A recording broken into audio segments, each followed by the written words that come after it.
Hi, Walter. Hi, Nikki. Hi. Walter, please tell about yourself. Uh, I'm I'm Walter Venditto. I'm come from Italy, and I did a PhD on Casteism in India, and I I studied in Naples University, L'Orientale. I did a PhD in anthropology actually, and I came in India to do a kind of field work about what I studied theoretically in Italy, because mine was a kind of theoretically work. So I came because I want to improve my knowledge about Indian and caste system, how it works in everyday life, how it works in marriages, and uh, how things are changing, if they are changing, and how we can experience this kind of changing. Okay.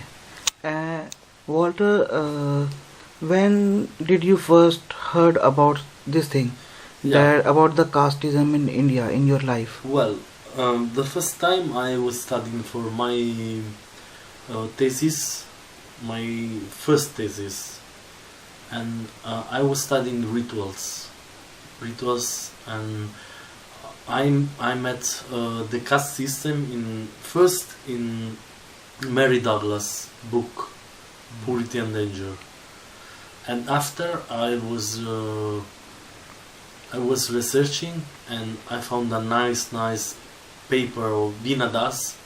It's an Indian scholar, and about Indian and widow experience after they the husband death.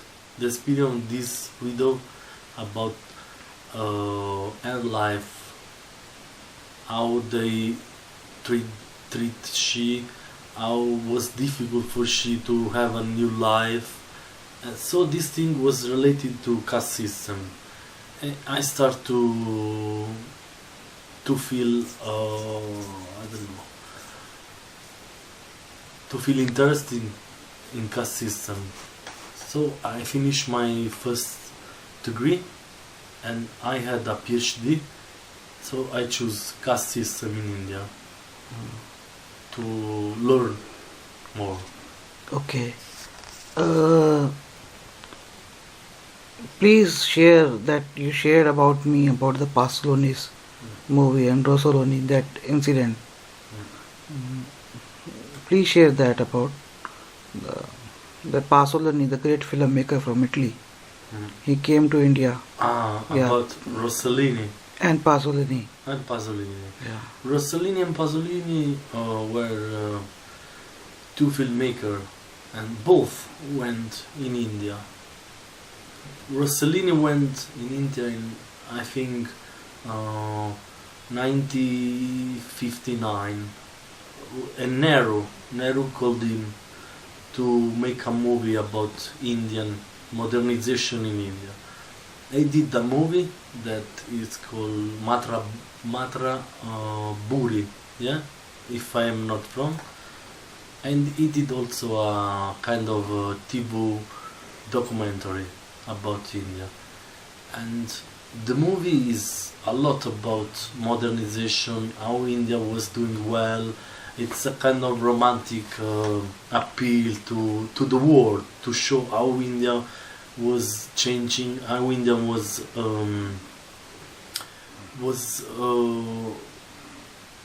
throw away maybe caste system, but everyone was fine, everyone was friendly with other. He didn't speak about partition, never mentioned partition, I think. Maybe I'm wrong, but he never mentioned. And he spoke about multiculturalism, everyone can live friendly, and so a kind of, I think, exotic representation of Hinduism and India he made. Pasolini was more, I think, complex and more deeper in his research. He wrote a book first in his first trip in India. He wrote a book that is called L'odore dell'India. It's the smell of India. It's a kind of summary of newspaper article that Pasolini wrote from India, and a kind of diary about India. I don't know how to judge that book, but if you look at the documentary Pasolini did, is a nice look on India. Maybe it was the first Italian to speak about caste system and the problem related to modernization in India. And he spoke also about a kind of romantic fashion. Also, it was a in that year was common to give that kind of picture of third world country. But I liked Pasolini movie. There was Appunti di un film sull'India. So it was a movie about a movie he was thinking to make, but he didn't because they killed him. Someone killed him. Okay. And fascists killed him. Walter, when you told about your thesis subject in your family, Yeah. and to your friends and to your girlfriend, then and your classmates, like, Yeah. so what were their reaction about this topic? Someone didn't know, just asked, but with not a deeper interest. Someone start to when I spoke, someone started to speak about esotericism, about spirituality, about this kind of thing. Like I was speaking with friends of mine about Buddhism, that they thought just about spirituality, a kind of inner feeling. They never realized that was there is a strong relation between politics and religion. And but also, if you look at the documentary, there is a BBC serial. Yeah, there is a BBC documentary about India. It doesn't show relation between politics and religion in Context of caste. in context of caste system and context of Buddhism. Yeah. So when you just soon started about your thesis, the first few materials when you read, so were you shocked about, or what was your initial reaction, like when you understood such things Yeah. exist in India? So as a person who is 10,000 kilometer, 9,000 kilometer apart from a world Yeah. which is so different, what was your first reaction? And at first sight was a kind of searching differences between my world and India, because it was so different. I didn't know about history, about social relations. I knew very few things. I was shocked, but after few moments I start to do a kind of double bind. So I started to see castes everywhere, also in my country, but was not true, was not false, was a kind of changing in my mind was happening. But usually before, a lot of scholars talked about India like some caste system was something that we had before democracy before modernization. Mm. Only in recent years they start to realize that caste system go hand in hand with modernization and modernity. This was what shocked me at first. Uh, I like to first a kind of congratulation I like to give you that your thesis is going so well. And with this, I also like to add that you took courage to come to India and travel here alone for almost 2.5 months. 3 months. 3 months you travel here for researching, Yeah. doing field work for your thesis. So, as a member of scheduled caste community, I like to thank you for that. And proceeding this our talk, I like to ask you that what difference you found from studying in Italy, a theoretical study, or getting knowledge from different people, Yeah. and coming to India in a real world. Yeah. Mm, First of all, studying a lot helped me, on one hand, to understand Indian better when I arrived. On the other hand, was not so helpful because it was just a kind of theoretical, historical research about India. Maybe I had to come before, but I can't. So when I came 3 months ago, I start to feel a kind of touristic identity on my skin. Everyone related to me like tourist and not like scholar.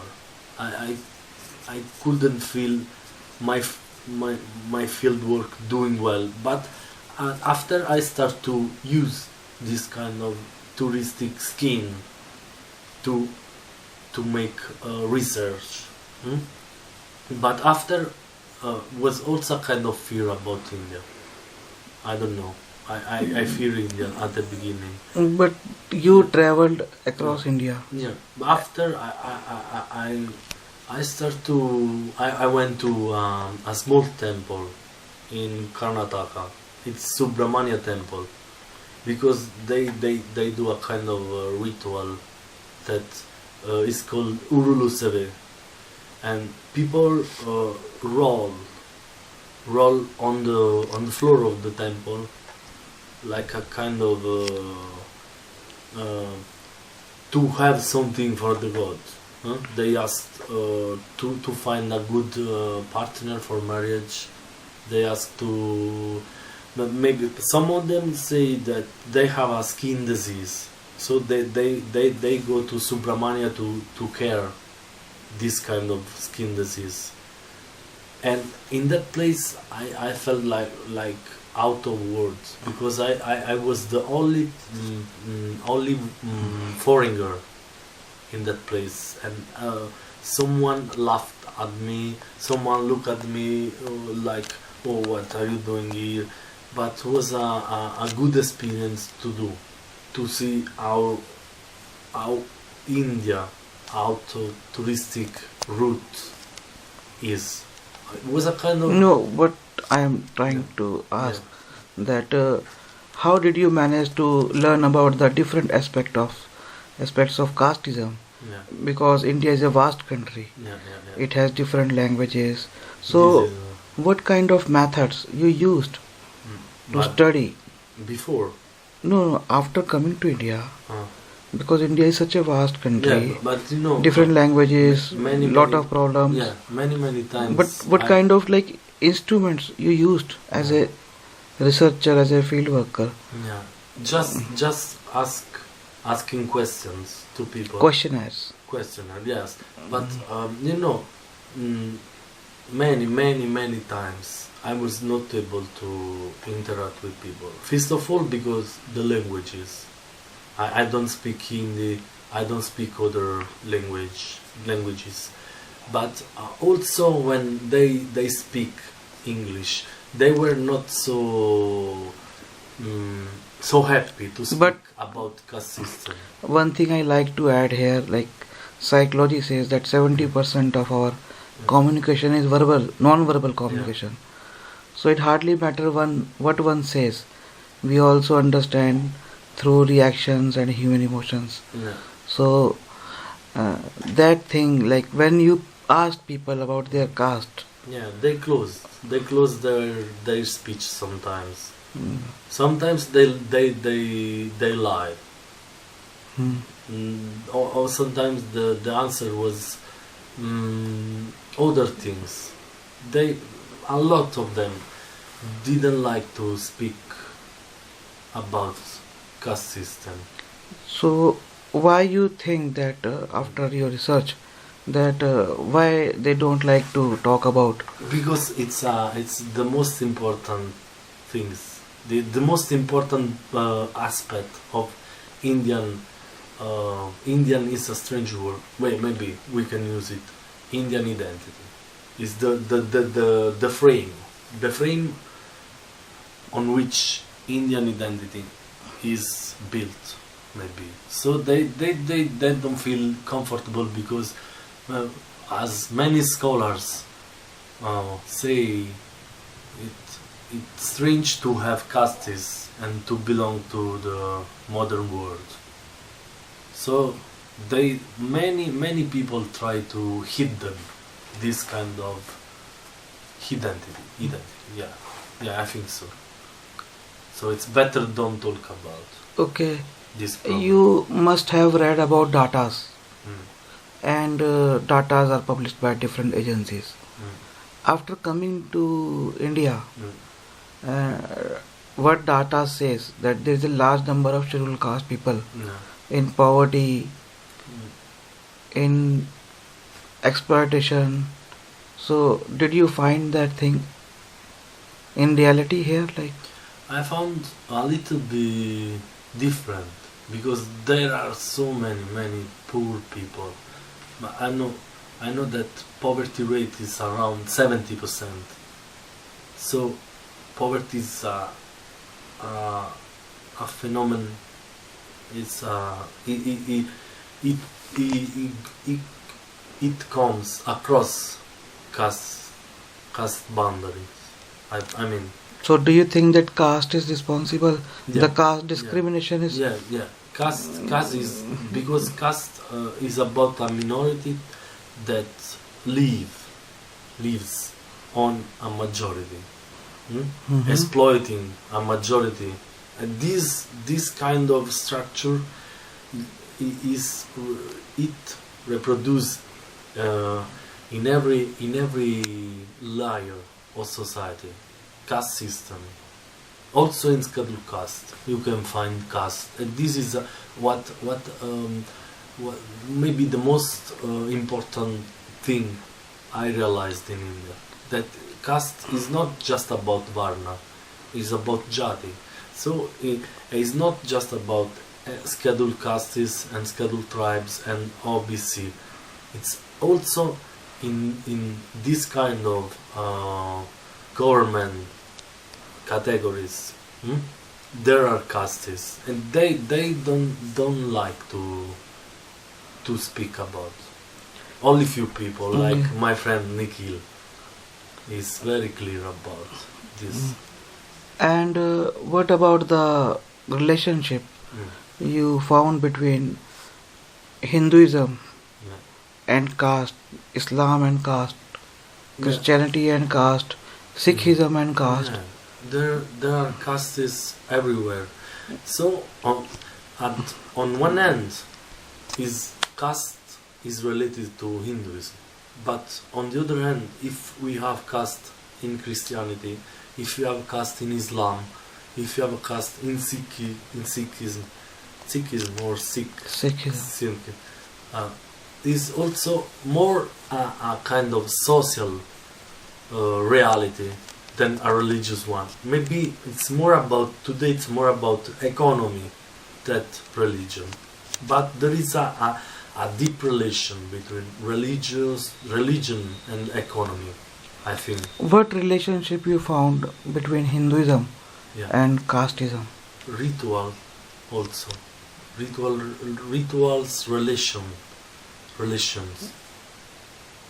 I mean, uh, many castes differentiate themselves through rituals. Or I'm wrong, maybe. So Hinduism is a lot about rituals. But we can speak in just saying that rituals are this or that. There are many different levels of analysis. So maybe what is bad in a upper layer would be nice in a lower level, because they change the meaning of the ritual sometimes. Okay. Which scholars from Dalit scholars like Dr. B.R. Ambedkar, Shauji Maharaj, uh, Jyotiba Phule, have you read? Did you read any of the Dalit scholars' work? I read Baba Sahib Ambedkar, some works of Baba Sahib Ambedkar's, and I read Kashiram. I was very impressed by Kashiram, and maybe this, I don't remember others if they were Dalits or not, but a lot of scholars in last years are studying Dalits politics. Sorry. What do you think about the much hyped concept that is reservation? It is a. Do you think that for scheduled caste, scheduled tribes, or for any depressed class Yeah. in India, reservation is important? Yeah, it's important, but it's a kind of double knife. It's important, but if you look at reservation through caste lens, things change, because if also in scheduled castes and scheduled or OBC, maybe scheduled tribes, they have castes. Why reservation is not able to destroy castes? But it's important to give support to poor peoples. I mean, maybe also in other classes. But when as we you talk say. about like Constitution of India, Yeah. when it talks about equality, and one of the base of reservation is social equality. Yeah. Yeah. So, do you think that reservation has provided social equality? And how do you think? It's a big question. Yeah. People think that reservation will provide equality, but not social equality. They don't think about social equality. So, how do you think? Or do you think or not? It's like up to you whether you want to answer this question or not. That how do you think that social equality can be provided, because reservation is providing means of the future civilization. It is providing education, it's providing political reservation is there, and job opportunities it's providing. So when we say that about social equality, so if we see the past, the people who had more education, land, resources, they were become like a dominant force, and majority of the people were repressed, remained repressed, and reservation is a kind of tool that is useful for providing that depressed mass of India the means in the future to become more important in a society. And so how do you think that other than reservation the social equality can be achieved, which is required, like which is said in Constitution of India, Yeah. other than reservation. I mean, maybe you have to change your system, capitalistic system, also, not just reservations. And I don't know if reservations in private sector will help to achieve social equality, but maybe it's more a question of cultural change than other kind of means. But do you think that till Hinduism is here in India, because Hinduism is base No. of casteism, casteism can be removed from India?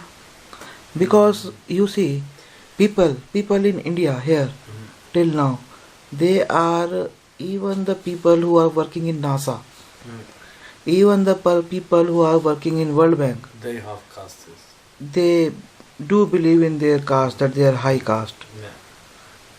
They do follow. Yeah. So more than that, like people who are going to space, they are following caste.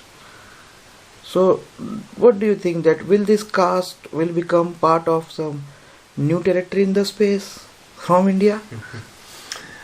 Uh, I think that if we look at dominant ideology, never Hinduism, the caste will be never removed from Indian society, and it match with Hinduism. But if we look at subalternity, maybe things are different reinterpretation that are not about religion but politics. It's not Hinduism, it's just a kind of community feeling among people of different castes that put in discussion, they throw away castes. Maybe also Hindus. It happens in slums. In many slums, people don't follow anymore caste rules. I don't know if they follow Hinduism anymore. Okay, I think you are having some problem explaining. Yeah. If there would be some Italian interviewer, Yeah. so he can take a better interview of you. I'm sorry. But we will try to work on some more things. Okay, tell about the recent political things that happened. The political movement after Dr. B.R. Ambedkar Yeah. to now Mayawati, and before her Athawale and Dr. Udit Raj and Prakash Ambedkar. So, although scheduled caste, scheduled tribe, or you can say depressed classes, which were at round table conference, as the phrase put for scheduled castes and other backward castes. So, do you think that these political activities can bring change? I think that it brought change, but if we have to look at the situation historically, so what Ambedkar did was a big efforts to improve scheduled castes condition. A big Big movement, a big effort effort. to improve their condition. But I think that after him, until Kanshi Ram, many betrayed his memory and just used him to achieve political power among few people, and they didn't follow his steps, but they just used him like a kind of Propaganda symbol? maybe. Kashiram is clear Okay. about this. You when, have- when he spoke about Chamchas. You have also studied about Kashiram Yeah. a lot, Yeah. and Ambedkar a lot, Yeah. and recently Mayawati, and Dr. Udit Raj.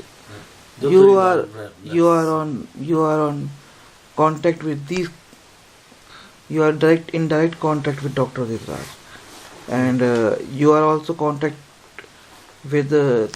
with many people who are associated with BSP, and you are also in touch with many Dalit writers who have written, and many other people from Dalits, scheduled tribes, OBCs, who are working or who were working. So, what do you think that different kinds of things happen from Dr. B.R. Ambedkar to now? No.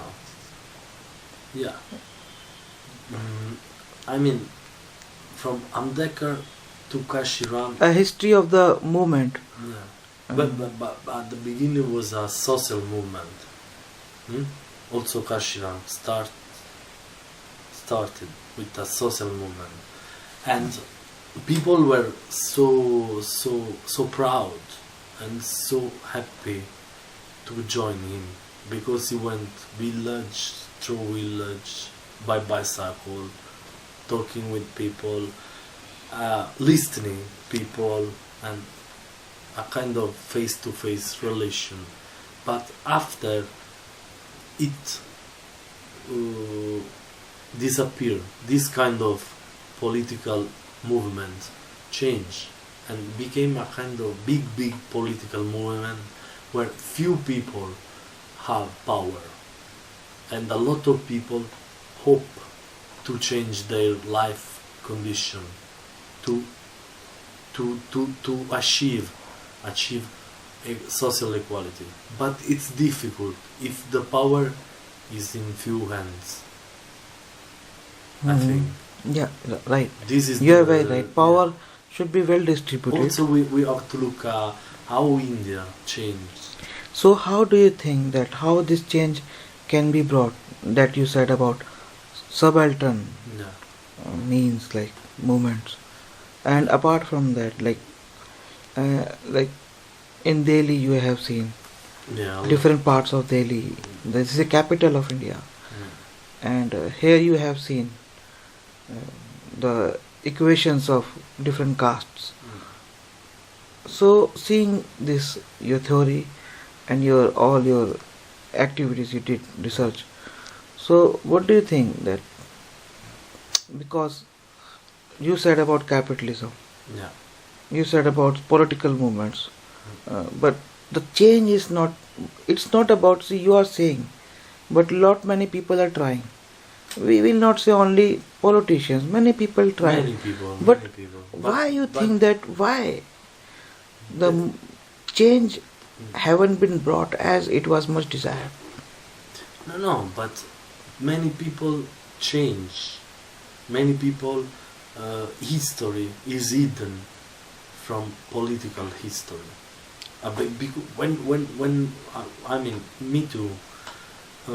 When we speak about politicians, we speak about big personalities, big actions, big movements in history, but we forget little things that happen every day in the everyday lives of common people, how they live, how they have to eat, what they eat, if they have an income, why this system doesn't provide equality between them.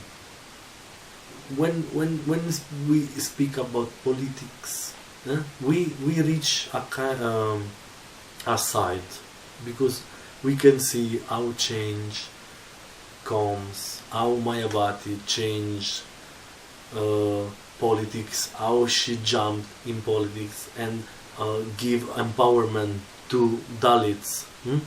But on the other hand, we don't speak about small things that happen every day and that are so important for people. We don't know about them. We don't know about slums, how they live, which kind of work they do, which is their income. But if you talk with them, you'll see different kind of realities that politics doesn't care about. A lot of people say, "Oh, no one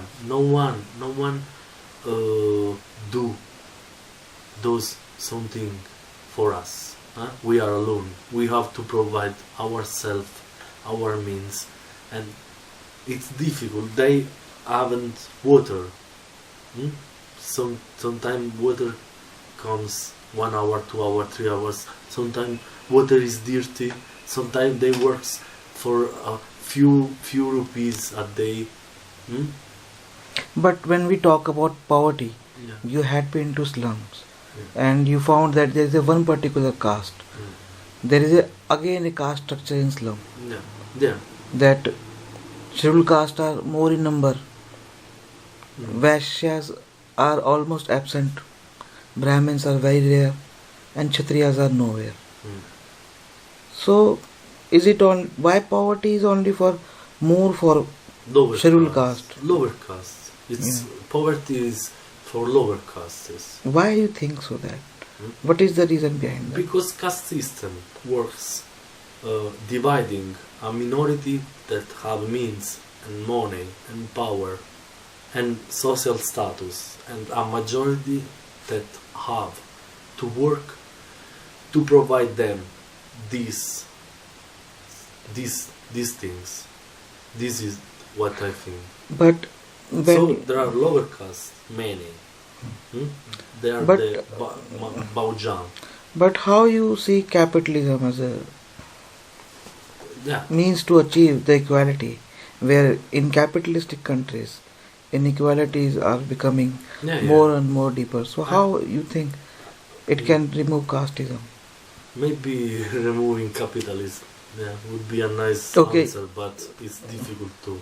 So you are not saying that capitalism, with capitalism we can remove casteism? No. Okay. Oh, sorry. Okay. I think no, we had some capitalism.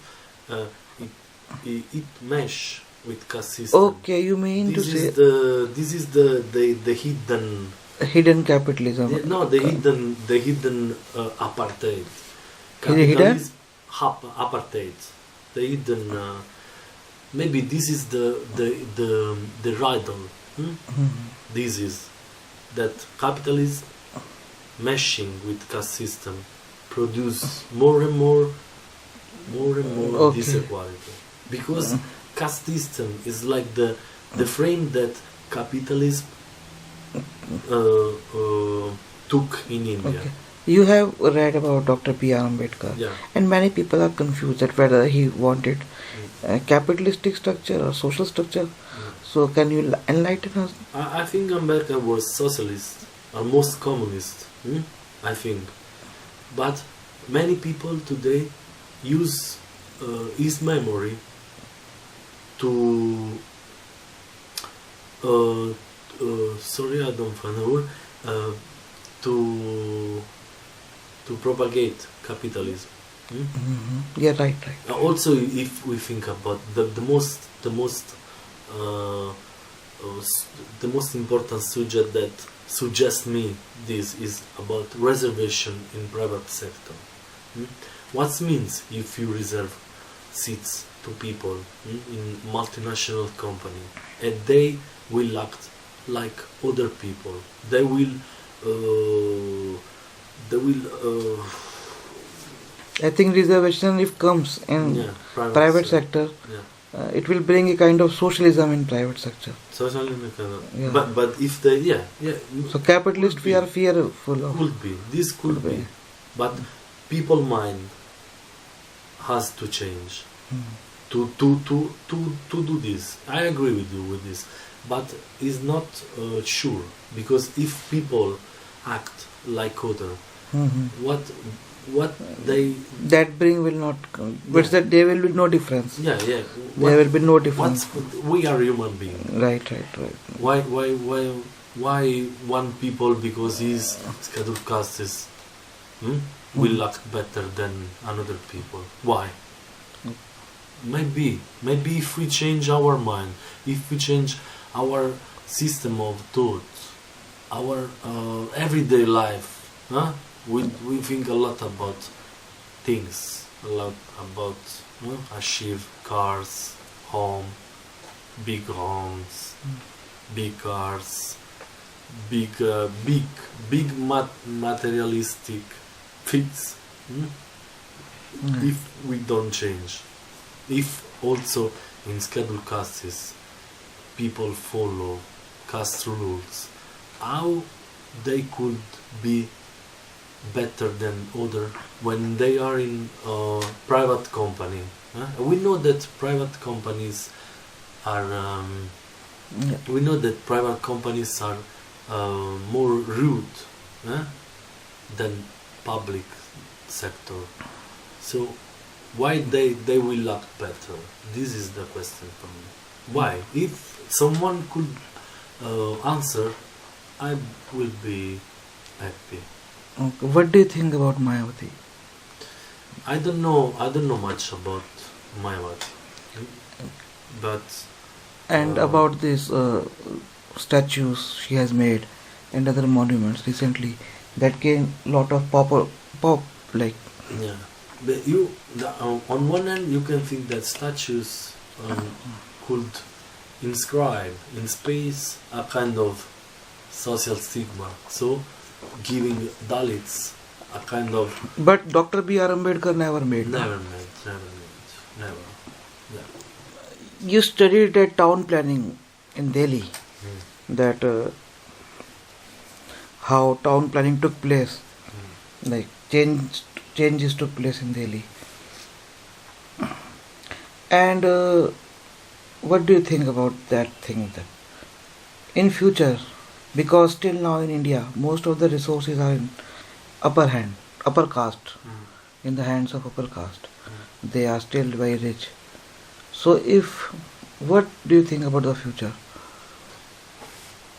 I mean, to experience India everyday life, it's very, very unbelievable, because also if I studied a lot, I had a kind of romantic feeling about India, about what happened, about social equality.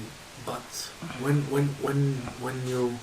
you arrive, you see a so modern state, where at the same time there is a big gap between rich and poor, between upper castes and lower castes. I don't have an answer about what you ask me. But, resources are more in the hands of upper castes. Yeah, this is the problem. Yeah. So I don't know how what will happen in future, because now India is turning to a capitalistic kind of. But yeah. So and they concentrate on profit and more resources. More the profit. And more resources capturing. Yeah. Land mines, like iron ore, like mines, all kind of resources, natural resources. They capture land, they capture also in India, water, they capture everything. Yeah. So what do you see where do you see the future? Because the depressed classes, so the scheduled caste, scheduled tribe, backward caste. Yeah, they have to unite themselves. But what would be their means? Because you said that politics is not a way. Yeah. No, big politics, but small politics, small actions, small examples of unite between people that. But even if they unite, then they have to achieve political power. Yeah, So Mayawati achieved. Do you think she is successful? Then I how do you think that if they will achieve scheduled caste, scheduled tribe, OBCs? no, maybe I'm not thinking about power like Maybe change in policies. yeah, Yeah. changing and become that yeah sorry that cut Yeah. yeah changing means also change the kind of representation that media and upper castes give of poor people like inhuman beings they are so human they live also with small means they have a life and Mm-hmm. and they show media show them like animals just they need help from rich help from other and help as you teach me is not about rights they try to represent them needing help and they give help to negate rights. Okay. It's time to wrap up the things. And thank you very much. And it's a very great honor to be in India. And the very important topic you chose for your research. And we wish you a good journey ahead for your future research projects. And thank you very much, Mr. Walter. Thank to you, Nikhil, Yeah. my my guide and my mentor. Thank you. You did a lot for me. You don't know how you did. I hope to do a nice paper. Thank you. Bye. Cut this.